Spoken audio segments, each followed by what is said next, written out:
Alors, détaillons un petit peu les différentes pièces aéro, spécifiquement aéro qu'on a installées sur l'auto. Tout d'abord, un spoiler qui est en carbone, et donc très léger, qui nous permet de rajouter de la charge sur l'avant de l'auto afin d'avoir un meilleur grip lié à la charge aéro pour tout ce qui est virage rapide. Un aileron, lui aussi en carbone, qui permet d'avoir un meilleur grip de la partie arrière de l'auto. Des jupes qui permettent de mieux canaliser le flux d'air autour de la voiture. Et un diffuseur arrière qui permet également de mieux extraire l'air derrière l'aileron et donc de donner une meilleure efficacité à l'aileron.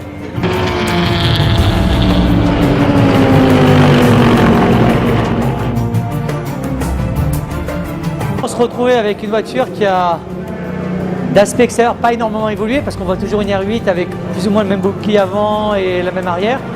Et la voiture, avec des ajustements en soufflerie, on a vraiment optimisé l'aéro de la voiture en gardant beaucoup de fluidité pour qu'elle aille vite en ligne droite. Et en même temps, on a un appui énorme. Par exemple, l'aileron, il suffit de le reculer un petit peu en arrière, d'avancer ce qu'on appelle la lame avant, c'est-à-dire la partie plane en dessous de la voiture à l'avant.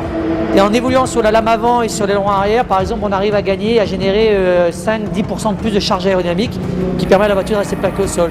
Donc sur l'ensemble visuel, c'est pas énorme la différence, même s'il y a un aileron qui est massif et imposant en arrière.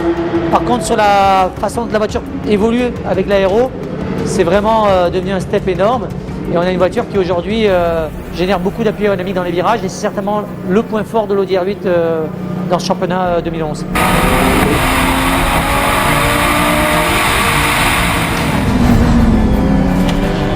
Sur le véhicule de course, on cherche bien évidemment à gagner le plus de poids possible. Et donc toutes les pièces de carrosserie vont être allégées, donc elles sont faites notamment en carbone pour ce qui est du capot avant et du capot arrière, mais également les intérieurs de porte, qui ne sont plus des intérieurs de porte de série très lourds, mais simplement une peau en carbone qui nous permet de gagner beaucoup de poids sur les portes, les capots avant, les capots arrière.